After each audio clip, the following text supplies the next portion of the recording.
BlackRock's ETF overtakes GBDC as the world's grand poobah of ETFs as retail looks on and yawns and falls back asleep. Bitcoin, crypto, morning tea. Hey. Good morning, everybody. My name's pianomattyb. That is Scaramucci's. This is your morning tea. A brief glimpse into the crypto markets, where the sun's shining, where the winds blow. All the humble opinion of this piano Zamboni bringing the The FOMO index has remained at 72, frozen in a state of greed.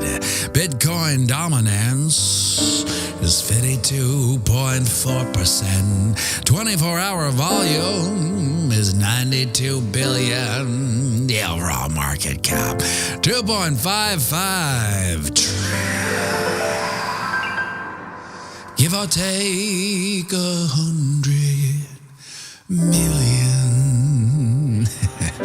Well, as the institutional bull run creeps on and the giant trust funds scoop up the remaining Bitcoin on the OTC down low, as bullish as that is, price action had a different take as it dipped and dumped within a $1,000 range all day yesterday, peaking out at Siggity 8.8 before releasing the bearish hounds and dumping down, finding a bottom and a bounce at 67.5 and has pouted back up to a time of production.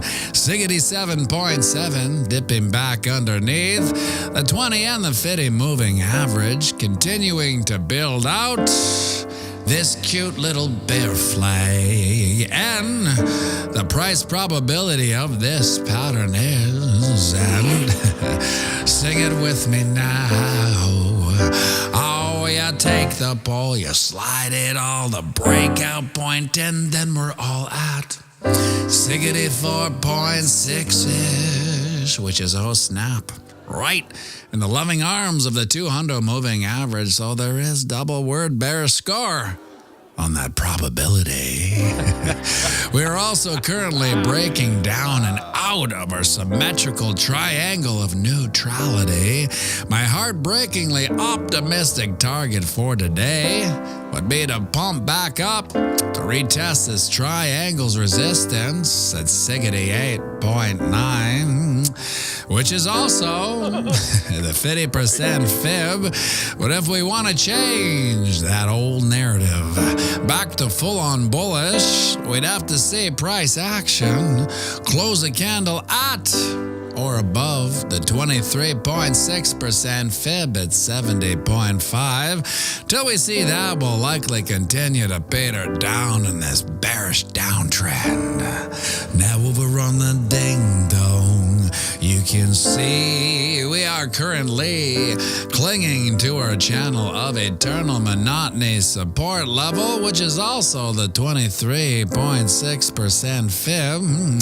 Now, it's the humble opinion of this piano that if we don't stay above this level, we will probably take another run for the bearish border until we're finally stopped by border control down at our old channel of monotony support at 60K. You can see that we've spent most of our time in our current channel close to support. We've only managed to carve out lower highs, but let's just for bullish gets and shiggles propose this hypothetical scenario where we are carving out this cute little cup and handle pattern, and when we pump back up to and close a candle at 71.4, which is the breakout point of this pattern, its ultimate probability when the bullish dust settles is way up at 83.7-ish,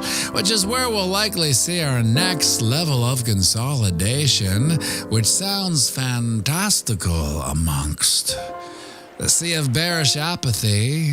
But it's when the market falls asleep that it decides to sneak out the basement window like a rebellious little teenager and rip retail's faces off. Oh, that rambunctious little so-and-so. Would you look at that, my friends? The sun's up. It's another beautiful day here on planet Earth. A day none of us are guaranteed. Yeah, we're lucky enough to have anyway, so get out there and knock 'em dead. And remember, we're playing the same game as our psychopathic elected leads. That's right, it's the long game. So zoom out and have a fantastic day.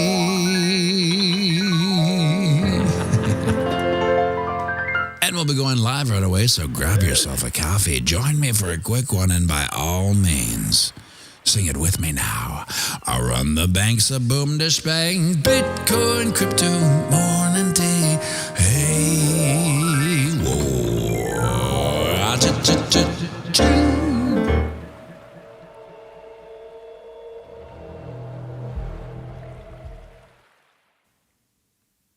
Conviction.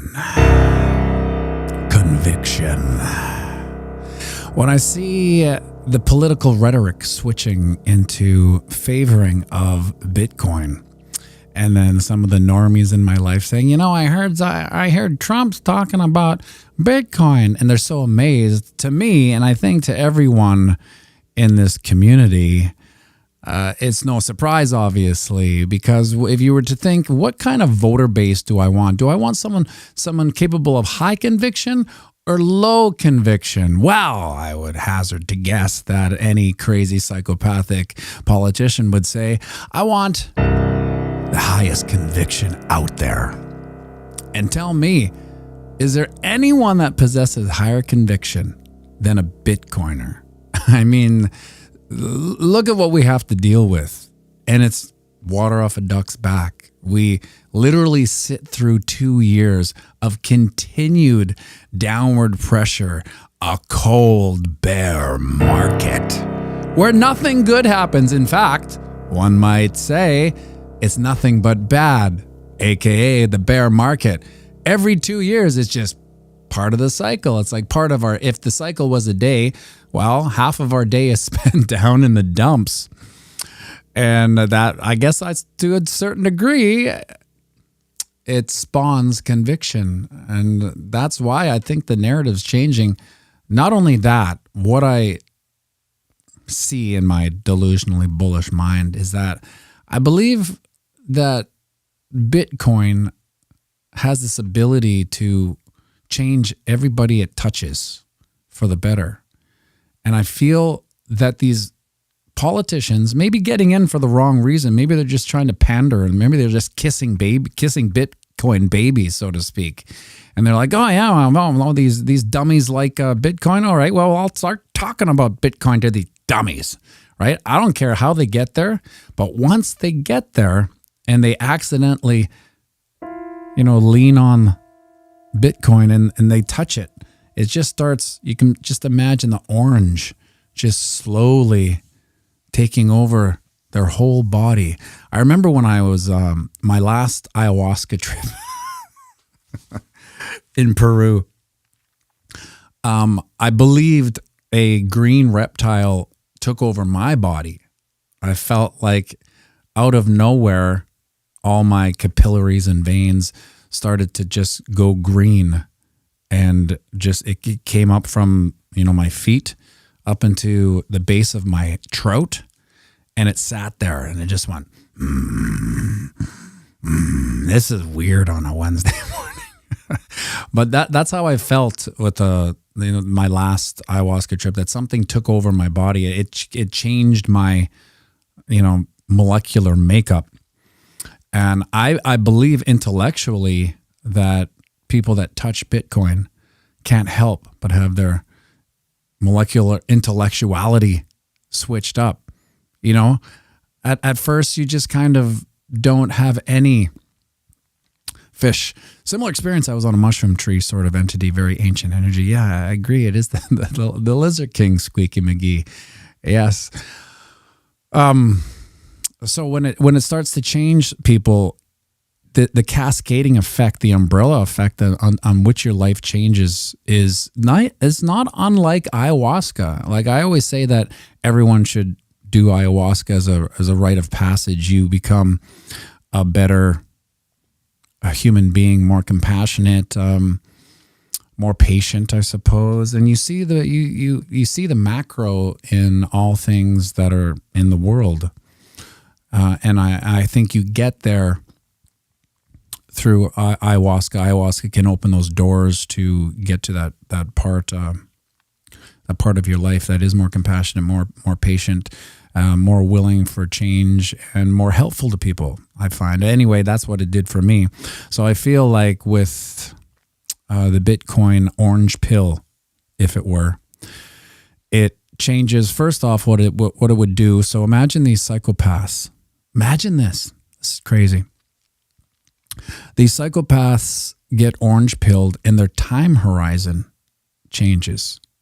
So instead of looking at their voter base of 4 years, because that's really, let's be honest, that's all they really care about, is, yes, Wick, this will be on the final exam. So I'm just warning you now, ayahuasca will be on your final exam. Instead of thinking, what can I do in the 4 years just to get me reelected? Their time horizon changes into a multi-generational. Now, when we get onto a higher level of psychopaths, like the true cults that run this world, their time horizon is way longer than ours. That's the most effed up part about this whole thing. The political Muppets, they are just the Muppets of the high elite. Here we go. Well, this really changed fast on a Wednesday. So these small cults that are running the world, their time horizon is multi-generational, and it's international. There's no concept of borders and for our political cycles. It's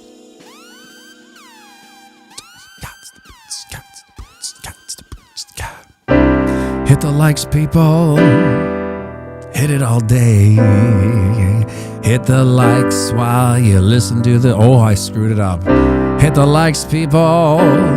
Won't you hit it all day long? Hit the likes while you listen to this song. Yo do do yo do do do do do yo do do. C sharp major 7th.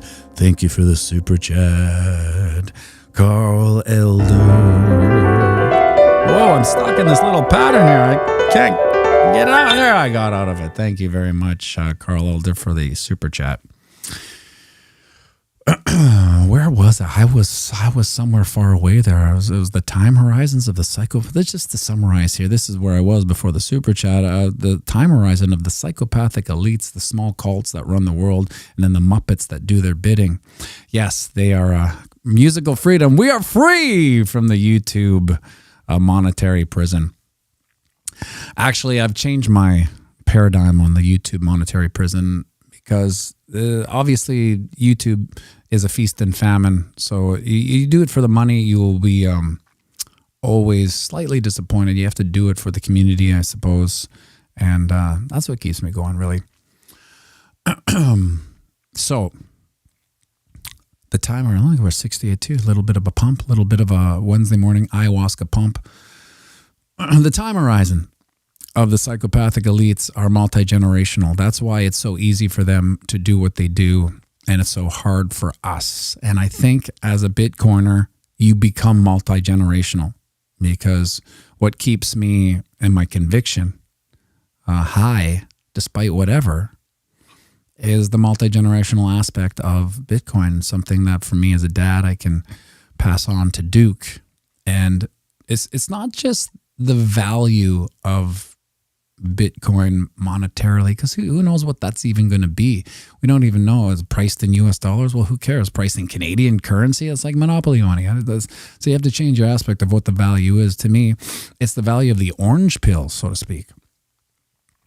Once Duke actually goes down that road, well, that's another person that can share in the orange pillness of Bitcoin, the compassion and the ability to share, the ability to help other people, that's where Bitcoin really fixes everything. And I know it's a cliche that Bitcoin fixes everything, but I mean, the more I try to shoot holes in that. If they can't fix everything, can it fix everything?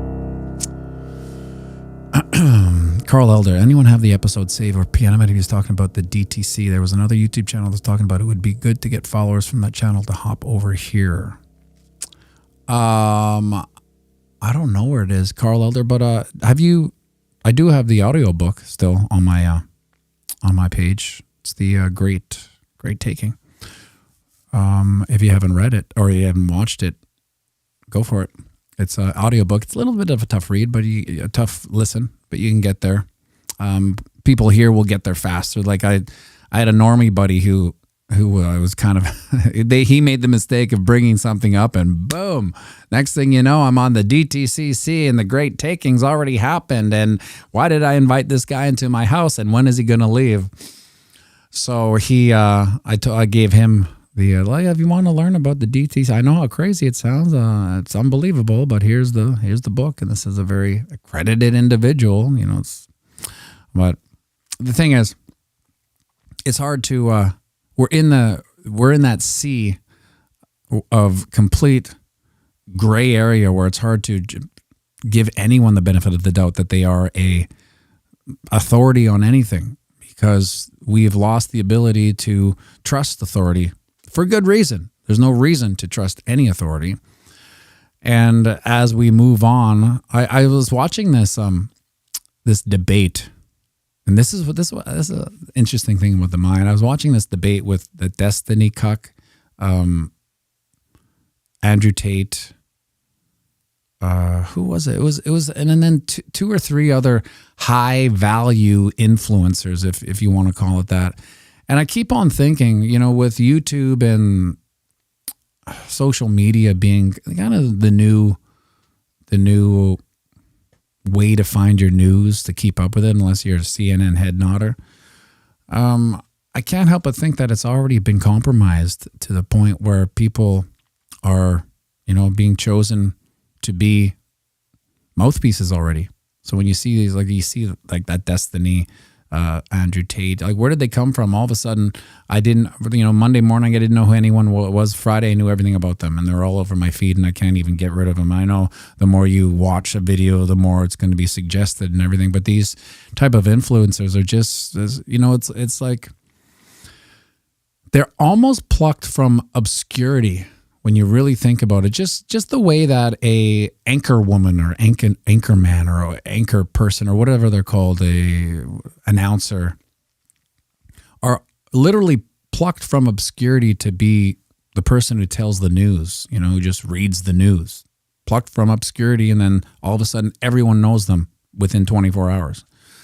It's not unlike these influencers that are, I don't know, Monday I didn't know them, Tuesday I know everything about them and don't like them anymore. That's how fast the cycle is.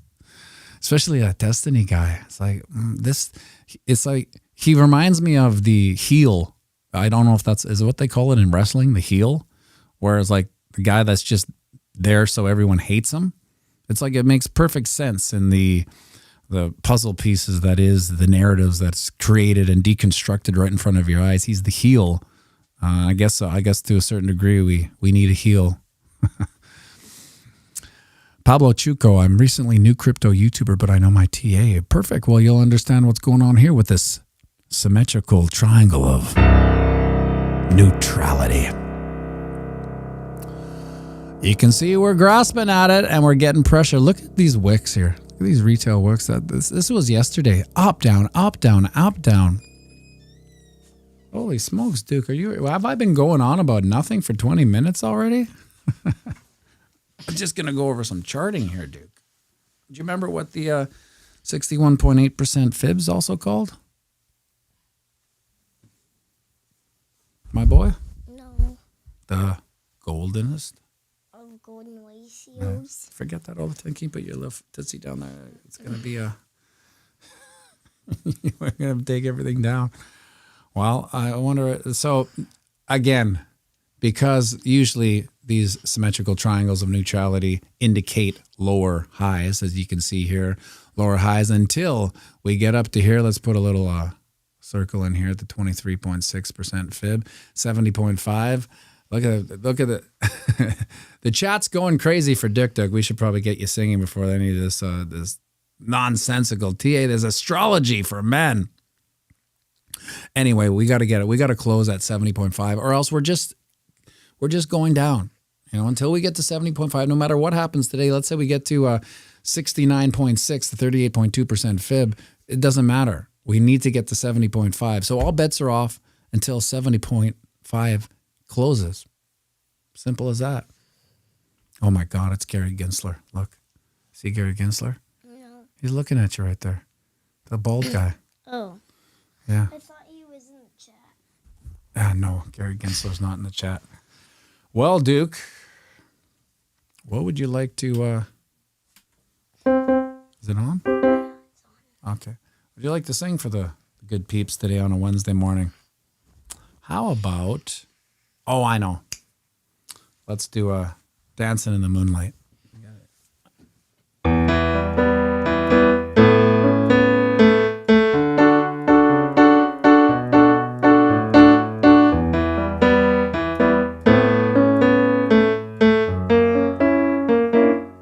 We get it almost every night when the moon is big and bright. It's a supernatural delight. Everybody's dancing in the moonlight, dancing in the moonlight. Everybody here is warm and bright. It's a super fun and natural sight. Everybody's dancing in the moonlight.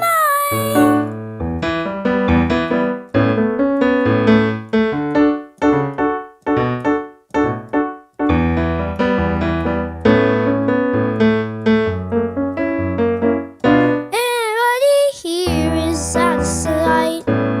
They don't bark and they don't bite. It's a super fun and natural sight.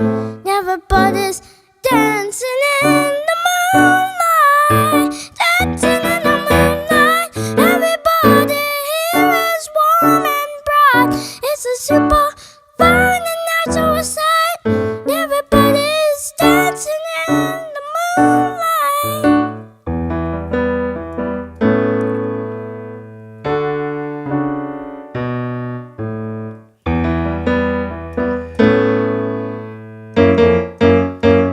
I was wondering how you're going to get to that ending. I was thinking, what's going on in Duke's head to get out of here? That was a great job, buddy. Good pitch. The piano wasn't on. Get out of here. You little sassafras. How do you even do that, you little psycho? Good ear. Okay, the the piano's on now. Let's go over sound check again.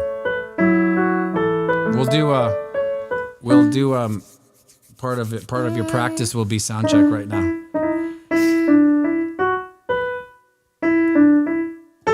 Okay, let's do it. Let's do a sound check.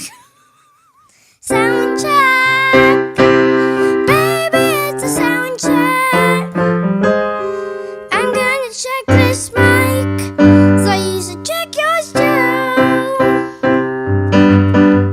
Sound check, baby, it's a sound check.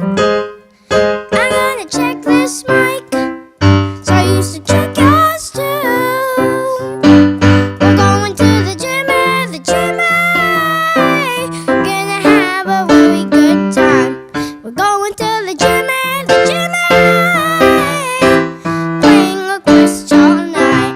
We're going to the gym, well, that's enough financial advice. Going to the gym, it's gonna be real proper life.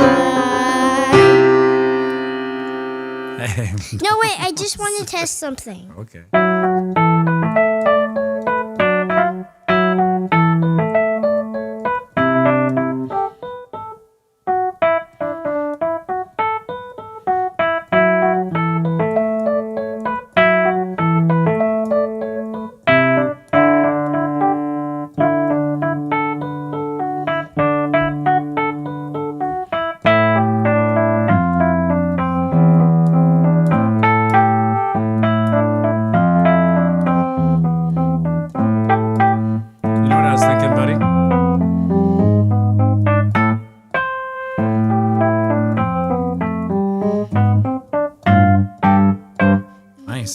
Let's do a God Only Knows with this Rhodes piano. It's kind of a nice song. No, let's do organ. No, no. What's wrong with you? As long as there are stars above you, you never need to do that. I'll make you so sure about that. God only knows what I'd be without you. If you should ever leave me, the life will still go on, believe me. The world could show nothing to me, so what good would living do me? God only knows what I'd be without you. Wow. And what comes after God only knows? It means sing us out, my boy. We're playing the same game as our psychopathic elected elites. And let's try this so long game. So zoom out and have a fantastic day. When the big boom spring, Bitcoin, crypto, money,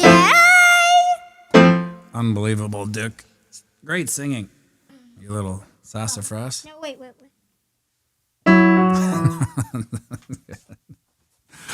Yeah, that when he says the piano isn't, there's a little thing here. So if when I'm doing the actually recording, I have to turn the piano off and it just comes through the system, or else the mic will pick it up and it'll have this weird echo. But when I have to turn it on, you can see the difference there. So if I forget to turn it on, he'll sit there and go and play the whole song without the piano on. Now, I have these in-ears, and maybe there's a little bit of the tone coming through here, but they're noise canceling. And I've tried to back test it to see if you can hear it, and if you can, it's very minute. It's not like over the ear headphones. It's just in-ears. Anyway, that is the bizarre aspect. It makes me think how good his pitch actually is, that he can do that and play the piano and not hit the wrong notes. So his muscle memory on his fingers is pretty spectacular too, because he wouldn't be able to really hear any muddy notes, with the small aspect, if he can even hear it at all. Should we finish this little doodle here? I wanted to look over this cup and handle. This is a scenario that I think may play out, and I've for the past little while we've been in a downward trend, and I've done nothing but downward squiggles. So let's do an upward squiggle here, so we can. This is the cup and handle. So we come here. What is that? 70.5, I guess, and then bingo, bango, bongo. We're up to 83.7 ish. Put that in there. Something to look forward to. It'll hit. When will it hit? I don't know. If we were to do this correctly, I would probably take how long this cup and handle took. So what is that? I don't know, a month and a half or something. And then, so a month and a half. So this would, I could see it just for gits and shiggles. Let's just put it to where the timeline may actually pan out, just so we know, because that's how the market works. So generally, I mean, we could rip our faces off, of course, but generally, if it took a month and a half, it might take a month and a half to play out. But this is what I'm looking forward to for the next little while. Now, truth be told, we could sit here for a month and a half and consolidate and do nothing. Imagine that. That'll be hard. It'll be hard to make videos when it's doing nothing. It didn't do anything between yesterday and today, so you're really scrounging for patterns, and I don't like to make things up where just for content. There's a bear flag on the 4-hour chart, but when you zoom out to the weekly, there's absolutely nothing. So who knows? 83.7. Carl Elder, kids have amazing hearing. They can hear way higher pitches. Anyone with kids can look up YouTube sound. Only kids can hear. They cover their ears because it hurts their ears so much, but I can't hear. It's funny you say that, Carl, because he will always say sometimes, "Oh, you got to turn that down." I'm like, "Turn what down?" It's like that pitch. I'm like, what pitch? And there'll be pitches in certain songs in the car. I mean, the volume's the same as the last one, but if there's a higher pitch in there, you got to turn that down. Which is interesting, but their ears are clean. Who knows what we can't hear at this age? I would hate to do a hearing test now, because I feel like it wouldn't. It would be probably scary, because for 10 years stood in front of a massive guitar amp on like 11, and then another 10 years I was in a nightclub. Bartending kind of right beside a massive speaker. So I would say that the damage to my ears is probably quite immense, to the point. I know my dad has hearing aids. He was also a musician as well. So maybe that's the way it, Terry Crow, I couldn't hear the squeak. Neither could I, right? I could hear it once it was really picked out and isolated. That was almost a year ago. Can you guys believe that? That the squeaky piano gate was almost a year ago. I think it was in August or September, where we had the squeaky gate. Here's the pedal. You could probably hear that, right? But it was squeaking. I couldn't hear it either. I thought people were effing with me. And then, turns out they were true. There's a couple of people with better hearing than me. I used to, actually, when it comes to hearing, and it sounds funny, but whenever I talked to certain girls and there was other people around or noise, I couldn't hear them. It was like their frequency, and I would have to tell them, and it sounds like such BS. I'm like, I'm sorry, I can't hear what you're saying. Your frequency is just out of my reach. And it was almost like they were talking like this to me. I'd be like staring, like I can't hear what you're saying. Of course, this is in a loud bar usually, because that's where I spent 10 years, and I just couldn't hear them. And they would think I was messing with them. Oh, come on now, you can hear me. I'm like, no, I can't hear you. Anyway, folks, it's 8:32. I hope we have some movement today to the upside, something a little exciting, so we can hang our hat on it on a Thursday morning. Hope you guys have a wonderful day. Thank you for tuning in. Thank you for the shares and for the likes. 101 likes. We got over a hundo. Happy Wednesday, everybody. Make sure you like